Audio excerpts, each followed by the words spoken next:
태풍이 이제 온다고 그러죠. 비가 오늘부터 한 3일 정도 비가 내릴 것 같습니다. 비 피해가 없도록 또 만전을 기하시기 바라겠고요. 또 지난번에 비가 많이 와 수해를 입으신 분들이 있는데 위에서 함께 기도해 주시면 고맙겠습니다.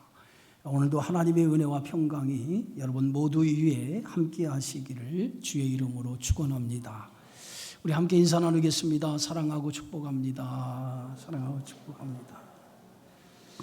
자, 오늘도 생명의 말씀을 듣기 전에 우리 성경책 들고 한번 고백합니다. 하나님의 말씀을 내 입술에 두고, 하나님의 말씀을 내 생각에 두고, 하나님의 말씀을 내 가슴에 두고 살아갑시다.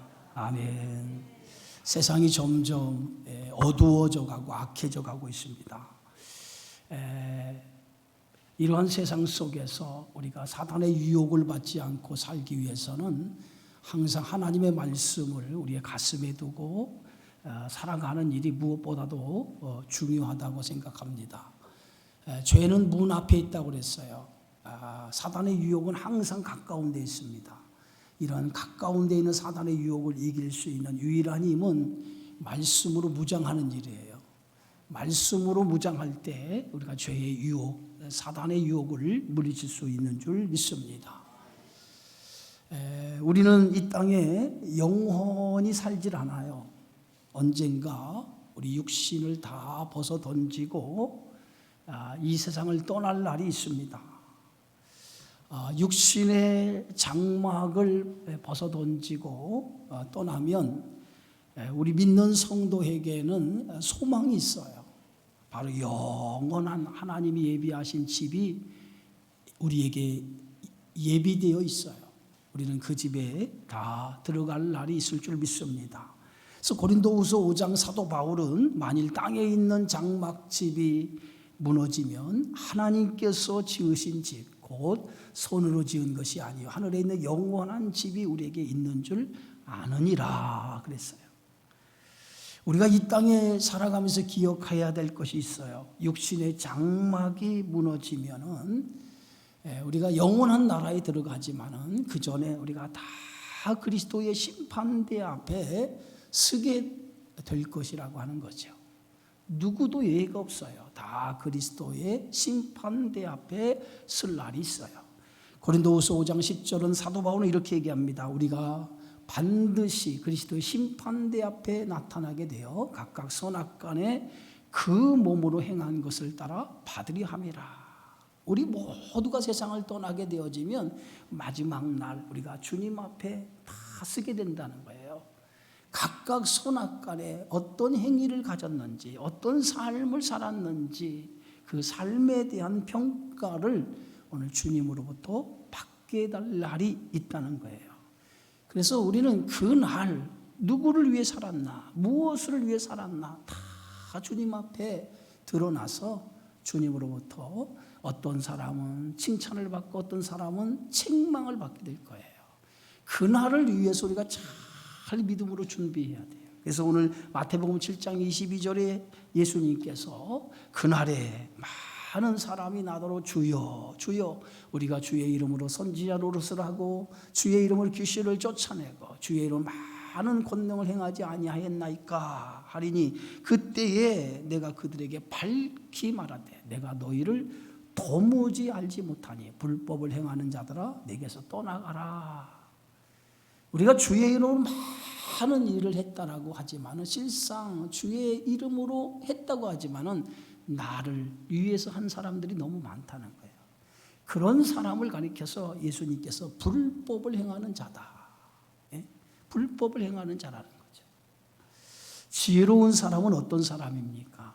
그날을 준비하며 살아가는 사람이에요. 예? 그날을 잘 마지막 날 주님 앞에 섰을 때에 어떤 모습으로 내가 서게 될 것인가 그것을 잘 준비하며 살아가는 사람이 지혜로운 사람이라는 거죠. 그래서 고린도전서 3장 10절에 보면 내게 주신 하나님의 은혜를 따라 내가 지혜로운 건축자와 같이 터를 닦아두매 다른 이가 그 위에 세우나 그러나 각각 어떻게 그 위에 세울까를 조심할지니라. 그리스도인의 삶을 사도 바울은 집을 짓는 것과 같다라고 이렇게 비유했어요.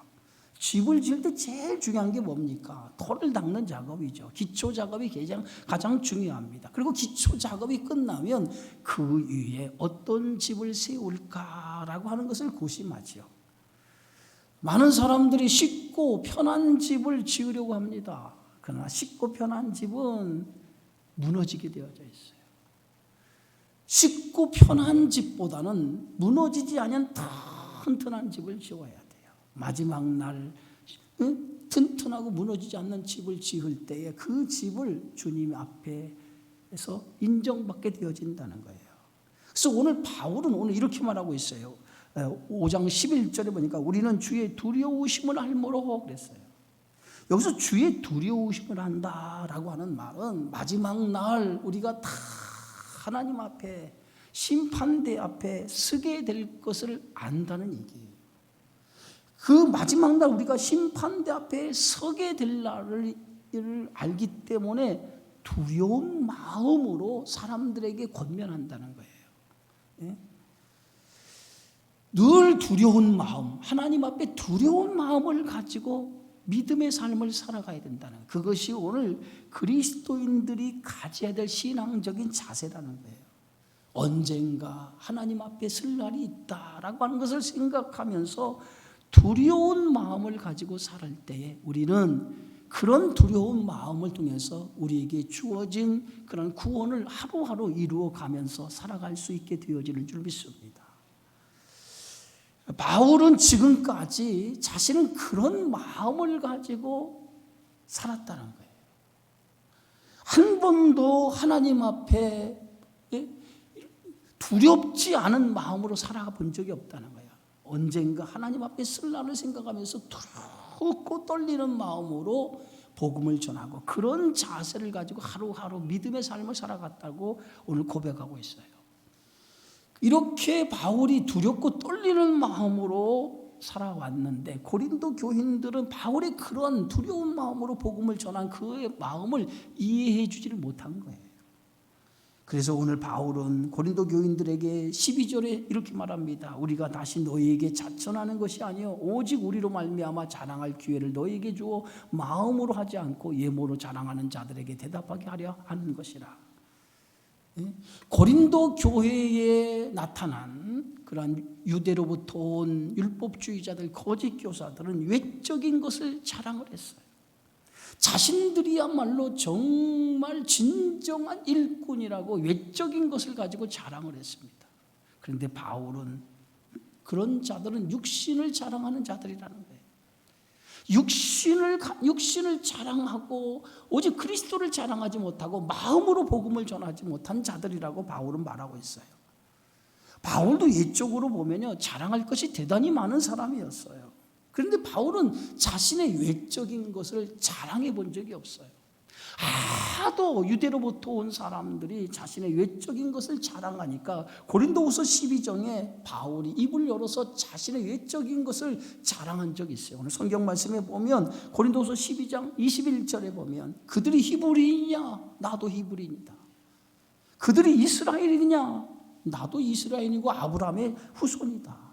그들이 그리스도의 일꾼이냐 정신없는 말을 하거니와 나는 더욱 그러하도다. 하도 유대로부터 온 사람들이 자신의 외적인 것을 자랑하니까 바울도 나도 자랑할 것이 있다라고 하면서 입을 열어서 자랑하는 것을 보게 되어져요. 그러나 바울은 실제적으로 예수를 알고 나서부터 세상적인 자랑을 다 버렸어요. 육적인 모든 걸 다 내려놨어요. 버린 정도가 아니라 바울은 세상적인 모든 것을 분토와 같이 배설물처럼 여긴다라고 얘기했어요. 예수를 만나고 나서 바울은 자기 인생의 방향과 목적이 완전히 달라졌어요. 그 전에는 바울은 유대의 열심을 가지고 살았던 사람이었어요. 학문을 자랑하고 자기의 이력을 자랑했던 사람이에요. 그런데 그리스도를 알고 나서 오직 그리스도만을 위해서 살게 되어지는 그러한 인생의 방향과 목적으로 그의 삶이 변화가 되어졌어요. 그래서 로마서 14장에 보면 우리 중에 누구든지 자기를 위해 사는 자 같고 자기를 위하여 죽는 자도 없도다. 우리가 살아도 주를 위해 살고 죽어도 주를 위해 죽나니 사나 죽으나 주의 것이로다. 내가 살고 죽는 모든 것이 바로 그리스도만을 위해서 살기를 원하고 그리스도만을 위해서 죽기를 원한다 라고 말을 하면서 자신의 인생의 모든 목적과 방향을 세상에 두지 아니하고 그리스도 안에 주님 앞에 두었다라고 이렇게 말하고 있습니다. 사도 바울이 에베소를 떠나 예루살렘으로 올라가기로 작정을 하지요. 그때 바울을 사랑하는 제자들이 울면서 바울이 예루살렘으로 가는 그 길을 만류를 했어요. 이유는 유대인들 가운데 바울을 죽이려고 하는 자들이 있었다는 거예요. 그러니 잠시 예루살렘에 올라가는 일을 미루자라고 바울에게 제안을 합니다. 바울은 자신의 예루살렘행을 울면서 만류하는 제자들을 향해서 이렇게 말하죠. 사도행전 21장에 보면 바울이 대답하되 여러분이 어찌하여 울어 내 마음을 상하게 하느냐. 나는 주 예수의 이름을 위하여 결박당할 뿐 아니라 예루살렘에서 죽을 것도 각오하였노라. 나는 예수를 위해서라면, 주님을 위해서라면, 복음을 전하는 일을 위해서라면 결박당하는 것뿐만 아니라 죽을 것 각오도 했다는 거예요. 이것이 바울이 가졌던 비장한 마음이었고 오직 예수 그리스도만을 위해서 살려고 하는 바울의 신앙의 고백이었던 것을 보게 되어지죠. 그래서 오늘 본문에서도 이렇게 말합니다. 우리가 만일 미쳤어도 하나님을 위한 것이요 정신이 온전하여도 너희를 위한 것이다. 내가 미쳤어도 하나님을 위해서 미친 것이고 정신이 온전하여도 너희를 위해서 한 것이라고 바울은 그렇게 말하고 있습니다. 그리스도인의 삶은 나를 위해 살지 아니하고 주님을 위해 사는 거예요. 나를 위해서 살아가는 삶은 마지막 날 주님의 심판대 앞에 섰을 때에 자랑할 것이 하나도 없어요. 오직 주님 앞에 섰을 때 자랑할 것은 십자가 지는 삶, 주님을 위해서 십자가를 지는 삶, 얼마나 내가 주님을 위해서 십자가를 졌느냐, 그것만을 자랑할 수밖에 없다고 하는 사실이죠. 바울이 자신을 비방하고 음해하는 자들이 있음에도 개의치 않은 이유가 있습니다. 오직 복음을 전하는 일이라고 하면 자신이 어떻게 되든지 상관치 않겠다라고 하는 믿음이 있었기 때문에 자신을 비방하고 음해하는 세력이 있었지만 그걸 개의치 않은 거예요. 바울이 이런 믿음은 예수 그리스도의 사랑 때문에 그렇습니다. 오늘 성경의 말씀에 보니까 오늘 바울은 이렇게 말하죠. 그리스도의 사랑이 우리를 강권하시느니라 그랬어요. 그리스도의 사랑이 우리를 강권하신다. 이 얘기는 뭡니까? 그리스도의 사랑이 자신을 붙들어 주셨다는 거예요. 그리스도의 사랑으로 자기를 붙드셨다는 거예요. 여러분, 믿음이라고 하는 것은 주님이 나를 얼마나 사랑하는가를 아는 거예요. 예수님이 나를 사랑하신 것을 알지 못하면, 십자가의 은혜를 알지 못하면 그 사람은 그리스도의 사랑을 알지 못하는 사람이에요. 십자가의 은혜, 그리스도가 나를 얼마나 사랑했는가, 십자가의 은혜를 아는 사람이 그리스도의 강권적인 사랑에 붙들려 살아가는 성도가 되어지는 줄 믿습니다. 바울은 예수 그리스도의 사랑을 몰랐던 사람이었어요. 그래서 예수 믿는 사람을 잡아 가두고 죽이는데 앞장섰던 사람이었어요. 그런데 그가 다메섹 도상에서 부활하신 예수 그리스도를 만나고 난 이후에 그가 그리스도의 강권적인 사랑에 붙들리게 되어졌어요. 그 전까지 바울은 예수님을 인간 예수로만 알았어요. 하나님이 보내신 메시아 그리스도를 알지 못했습니다.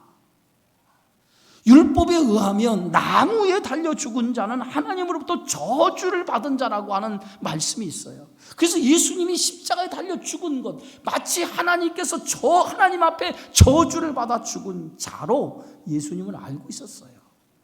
그런 그가 다메섹 도상에서 부활하신 예수 그리스도를 만난 이후에 그리스도의 사랑, 십자가의 은혜를 깨닫게 되어진 거예요. 그 은혜를 깨닫고 난 이후에 그리스도의 강권하신 사랑으로 자신을 붙들어 주었다라고 바울은 이렇게 고백하고 있는 겁니다. 십자가의 은혜를 아는 자만이 주님을 위해서 살아갈 수 있는 거예요. 십자가의 은혜를 알지 못하면, 십자가의 사랑을 알지 못하면 그리스도를 위해서 살아갈 수 없는 거예요. 그래서 오늘 고린도후서 5장 15절 16절 말미에 이렇게 말합니다. 그가 모든 사람을 대신하여 죽으심은 살아있는 자들로 하여금 다시는 그들 자신을 위하여 살지 않고 오직 그들을 대신하여 죽었다가 다시 살아나신 이를 위하여 살게 하려 함이라. 우리가 예수 그리스도를 위해서 살아야 할 이유가 여기에 있는 거예요. 나를 위해 예수님이 자신의 전부인 생명까지 내어주시면서 우리를 사랑했기 때문에, 나를 대신하여 십자가에 죽으시고 나를 사랑했기 때문에 우리가 그리스도를 위해서 살아갈 이유가 여기에 있는 줄 믿습니다. 그래서 바울은 오늘 그리스도 안에서 우리가 새로운 사람이 되었다는 거예요. 그것을 고린도후서 5장 17절에 이렇게 말합니다. 그런즉 누구든지 그리스도 안에 있으면 새로운 피조물이라. 이전 것은 지나갔으니 보라 새 것이 되었도다. 그리스도 안에서 우리는 다시 태어난 사람이라는 거예요. 부모를 통해서 태어났다면 이제 예수 그리스도를 통해서 다시 태어난 사람이 되었다는 거예요. 죄된 생명으로 태어났다면 이제는 죄 없는 자로, 예수 그리스도의 십자가의 은혜를 통해서 죄 없는 자로, 의롭다 함을 얻는 자로 다시 태어났다라고 이렇게 바울은 얘기하고 있습니다. 첫사람인 아담은 우리에게 사망을 가져오게 했어요. 그러나 둘째 아담인 예수 그리스도는 우리에게 새로운 생명을 허락해 주신 줄 믿습니다.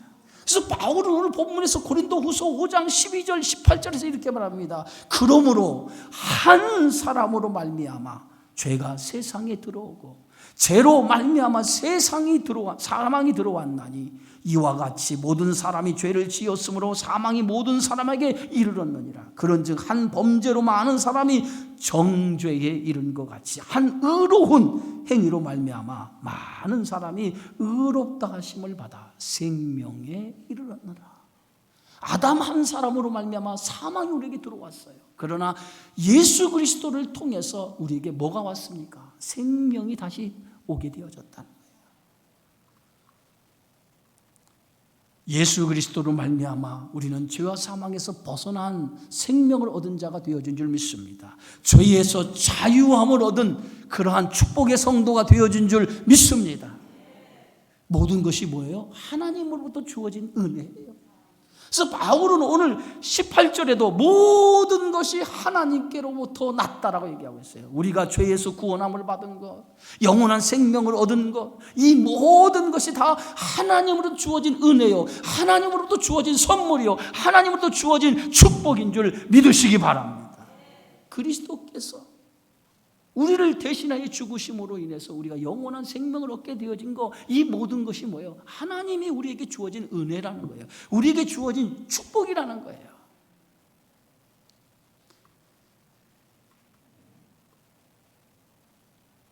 하나님과 우리 사이에 가로막힌 죄의 담을 예수 그리스도의 육체로 허물어 주셔서 우리가 하나님 앞에 나갈 수 있는 길을 우리 주님께서 열어주신 거예요.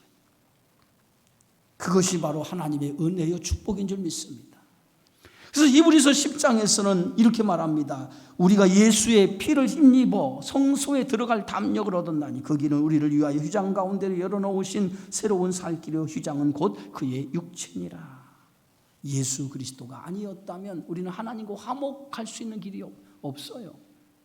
주님이 자신을 희생함으로 하나님과 우리 사이에 막힌 담을 헐어버리시고 하나님과 나 사이에 관계가 회복되어져서 화목하는 관계가 되어진 줄 믿습니다. 그래서 우리는 예수님의 십자가 피를 통해서 화목이라고 하는 하나님 앞에 갈 수 있는 길이 열려진 거죠. 그러므로 이제 우리가 예수님의 십자가 피로 화목의 길을 열렸다면 이제 우리에게 주님은 새로운 사명을 우리에게 허락해 주시죠. 그 사명이 뭡니까? 화목하게 하는 직분입니다. 그래서 오늘 18절에 이렇게 말하죠. 우리에게 화목하게 하는 직분을 주셨다라고 말하고 있습니다. 여러분, 화목을 위해서 제일 먼저 해야 될 게 뭡니까? 십자가를 지는 일이에요. 하나님과 우리 사이의 화목을 위해서 예수님께서 십자가를 지었듯이 우리가 이 세상 화목의 직분을 우리에게 주신 예수님의 사명을 감당하기 위해서는 우리가 제일 먼저 십자가를 짊어져야만이 화목을 이루게 되어지는 줄 믿습니다. 십자가는 뭐예요? 자기 희생이에요. 자기 희생. 자기 희생 없이는 화목을 이룰 수 없는 거예요. 내가 죽어야만이, 그 죽어야만이 부활의 생명이 나타나듯이 내가 죽지 아니하고선 부활의 생명이 나타날 수가 없어요. 내가 죽어야만이 다른 사람이 살아날 수가 있는 거예요. 한 알의 밀이 땅에 떨어져 죽지 아니하면 한 알 그대로 있어요. 그러나 밀알이 땅에 떨어져 죽으면 수많은 열매가 맺게 되어져 있습니다. 내가 죽음으로 인해서 생명의 역사가 나타나게 되어지는 거예요. 교회 안에서도요, 화목을 이루기 위해서는 내가 죽어야 돼요. 내가 죽지 않으니까 교회 안에서 화목이 이루어지지 않아요. 가정도 마찬가지입니다. 가정의 평화, 가정의 화목을 이루기 위해서는 우리가 죽어야 돼요. 내가 하나의 밀알이 되어져야 돼요. 그래야 가정에서도 화목을 이루고 평화로운 가정을 만들 수 있어요. 내가 있는 삶의 현장에서도 마찬가지입니다. 내가 죽지 아니하고서는 그 삶의 현장이 화목하거나 평화가 이루어지지 않습니다. 언제나 내가 죽어야만이 거기에 평화가 이루고 화목이 이루어지는 줄 믿습니다. 그래서 십자가를 짊어지는 자가 많으면 많을수록 그 공동체는 살아나게 되어져 있어요. 십자가를 지는 자가 얼마나 많으냐에 따라서 그 공동체는 아름다운 공동체가 될 수 있고, 그 공동체는 행복하고, 그 공동체는 화목을 이루는 공동체가 되어질 수 있는 줄 믿습니다. 그래서 우리는 어디서든지 피스메이커, 평화를 이루는 성도가 돼야 돼요. 그것을 위해서 주님이 먼저 우리에게 십자가를 지시고 하나님과 화목의 길을 열어주셨어요. 이제 우리가 해야 될 일이 뭐냐? 예수님이 십자가를 짊어지고 화목의 길을 열어주신 것처럼 우리 역시도 예수님처럼 십자가를 지고 화목케 하는 일에 우리의 삶을 드리는 것이 우리에게 주신 사명이 되어지는 줄 믿습니다. 여러분, 성 프란시스코의 기도문을 잘 아실 거예요. 한번 기도문을 띄워보세요. 우리 다 함께 한번 읽어볼까요? 주님, 저를 당신의 도구로 써주소서. 미움이 있는 곳에 사랑을, 다툼이 있는 곳에 용서를, 분열이 있는 곳에 일치를, 의혹이 있는 곳에 신앙을, 그릇됨이 있는 곳에 진리를, 절망이 있는 곳에 희망을, 어두움의 빛을, 슬픔이 있는 곳에 기쁨을 가져오는 자 되게 하소서. 위로받기보다는 위로하고, 이해받기보다는 이해하며, 사랑받기보다는 사랑하게 하여 주소서. 우리는 줌으로써 받고 용서함으로써 용서받으며 자기를 버리고 죽음으로써 영생을 얻기 때문입니다. 이게 성 프란시스코의 기도문이에요. 주여, 우리를 평화의 도구로 써달라는 거예요. 어디에서든지 평화의 도구로 써달라고 하는 성 프란시스코의 기도문이에요. 바로 오늘 우리에게 주신 그 직분이 바로 이런 직분이에요. 평화의 직분, 어디서든지 화목을 이루는 직분을 우리에게 주신 거예요. 그래서 내가 가는 곳에는 분열이 있는 곳에 평화가 이루어지고, 미움이 있고 다툼이 있는 곳에 사랑이 있는 그러한 평화를 이루는 성도가 되어져야 될 줄 믿습니다. 그런 성도가 있을 때에 교회가 살아나고, 가정이 살아나고, 여러분의 있는 삶의 현장이 살아나게 되어지리라 믿습니다. 그리스도의 삶은 화목을 위한 삶이죠. 그래서 어디서든지 화목을 깨뜨리는 성도가 돼서는 안 되죠. 오늘 성경 말씀 고린도후서 5장 20절에 그러므로 우리가 그리스도를 대신하여, 우리를 뭐라고 해요? 그리스도를 대신한 사람이라는 거예요. 사신이 되어 우리 하나님이 우리를 통하여 너희를 권면하시는 것 같이 그리스도를 대신하여 간청하노니 너희는 하나님과 화목하라. 바울은 우리를 그리스도의 사신이라고 말합니다. 사신이라고 하는 건 그 나라를 대표하는 사람을 가리켜 사신이라고 얘기하죠. 예? 마찬가지로 우리를 그리스도의 사신이라고 오늘 말하고 있죠. 고린도후서 2장과 3장에서는 바울은 우리를 그리스도의 향기요, 그리스도의 편지라고 말했습니다. 오늘 고린도후서 5장에서는 우리는 그리스도의 사신, 그리스도를 대신하는 사람이라고 말하고 있어요. 예수님은 하늘로 승천하시면서 자신의 모든 사역을 우리에게 위임하셨어요. 그러므로 너희는 가서 모든 족속으로 제자를 삼아 아버지와 아들과 성령의 이름으로 세례를 주라. 그리고 내가 너희에게 분부한 모든 것을 가르쳐 지키게 하라. 볼지어다 내가 세상 끝날까지 너희와 항상 함께 하리라. 이것이 마지막 주님이 주신 말씀이었어요. 예수님의 사역은 우리를 대신하여 하나님과 화목을 위해서 십자가를 지는 일이었다면, 이제 우리에게 주신 사명 역시도 예수님을 대신하여 화목을 위해 십자가를 지는 일이 우리에게 주신 사명인 것을 여러분 믿으시기 바랍니다. 그래서 오늘 고린도후서 5장 21절에 보면 하나님은 죄를 알지도 못하신 일을 우리를 대신하여 죄로 삼으신 것은 우리로 하여금 그 안에서 하나님의 의가 되게 하려 하십니다. 하나님의 의가 되게 하시기 위해서 우리를 구원해 주셨다는 거예요. 바로 오늘 우리에게 주어진 사명도 바로 모든 사람에게 하나님의 구원의 의를 증거하여서 바로 그것을 통해서 모든 사람을 구원하는 일, 화평을 이루는 일, 그것이 저와 여러분에게 주신 하나님의 맡겨진 일이라고 하는 사실을 기억하시며 사시기 바랍니다. 사랑하는 성도 여러분, 우리는 예수님의 강권적인 사랑으로 그리스도 안에서 새로운 피조물이 되었습니다. 예수님의 강권적인 사랑, 예수님의 붙드심의 은혜가 없었다면 우리는 아직도 하나님과 화목하지 못하고 영원히 죽을 수밖에 없는 죄인으로 살아가고 있었을 거예요. 예수님의 강권적인 사랑, 예수님의 붙드심의 은혜가 있었기 때문에 그 은혜로 우리가 구원을 받고 영원한 소망 가운데 우리가 살아가게 되어진 줄 믿습니다. 이제 우리는 나를 위해 화목제물이 되신 예수님처럼 세상을 위해 화목제물이 되시기를 바랍니다. 그 일은 나를 부인하고 십자가를 지는 일이에요. 십자가 없이는 세상과 화목을 이룰 수 없고 우리가 있는 그러한 현장에서 화목을 이룰 수 없습니다. 예수님처럼 십자가를 지시기 바랍니다. 세상과 교회, 가정, 직장에서 십자가를 짊어지기 바랍니다. 여러분, 찬송가 311장 내 너를 위하여, 오늘 우리가 부른 찬송가입니다. 이 찬송가는 영국의 종교 시인인 하버갈이라고 하는 사람이 작사를 하고 그의 아버지가 악상을 떠올려서 작곡한 찬송가입니다. 그 이후에 이 블리스라고 하는 사람이 감동을 받아서 또 한 번의 작곡을 통해서 완성된 곡이 오늘 찬송가 311장 내 너를 위하여라고 하는 찬송가였습니다. 이 하버가는 독일 유학 시절 친구의 집에 놀러 가다가 그 친구의 집에 벽에 걸려있는 그림을 하나 발견하게 되어져요. 그런데 그 그림을 본 순간에 그 그림이 눈에 확 들어오게 되어져요. 그 그림이 어떤 그림이냐면 화가 렘브란트가 그린 십자가에 달린 그리스도였어요. 화면을 한번 올려보세요. 저 그림이었어요. 저 그림이 그 친구 집에 놀러 갔다가 그 그림이 눈에 확 들어오게 되어질 거예요. 근데 그림만 눈에 들어온 것이 아니라 저 그림 밑에 글씨가 하나 써 있었어요. 어떤 글씨가 써 있냐면 이 사람을 보라. 나는 너를 위해 생명을 주었는데 너는 나를 위해 무엇을 주었느냐라고 하는 그 글귀가 그 십자가 밑에 써 있는 것을 보게 되어졌어요. 순간 그는 영감을 받아서 시를 쓰기 시작을 했어요. 내 너를 위해 몸버려 피 흘려 내 죄를 속하여 살 길을 주었다라고 하는 그 시를 쓰게 되어졌습니다.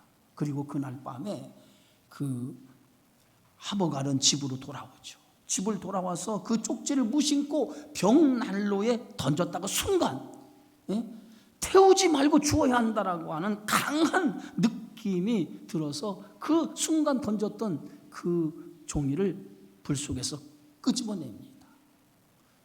끄집어낸 그 종이에 타다 남은 그 종이에 뚜렷이 남아있는 글씨가 있었어요.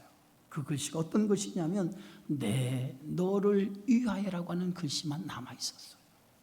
하버가는 그 자리에서 무릎을 꿇고 곰곰이 생각하면서 나머지 시를 한 절씩 한 절씩 써내려가기를 시작을 했어요. 어느 날 할머니 한 분과 이야기를 나누다가 이 시를, 자신이 쓴 시를 들려주기 시작을 했어요. 그랬더니 할머니가 그 시를 듣더니 눈물을 뚝뚝 흘리면서 감동을 받기 시작을 한 거예요. 이에 큰 은혜를 받은 하버갈은 나머지를 감동으로 채워서 이 311장의 이 찬송시를 완성을 합니다. 내 너를 위하여라고 하는 이 찬송시를 완성을 해요. 그래서 탄생한 찬송시가 311장의 찬송시였어요. 이 311장의 가사가 어떤 가사입니까? 내 너를 위하여 몸버려 피 흘려 내 죄를 위하여 살 길을 주었다. 날 위해 몸을 주건만 너 무엇 주느냐?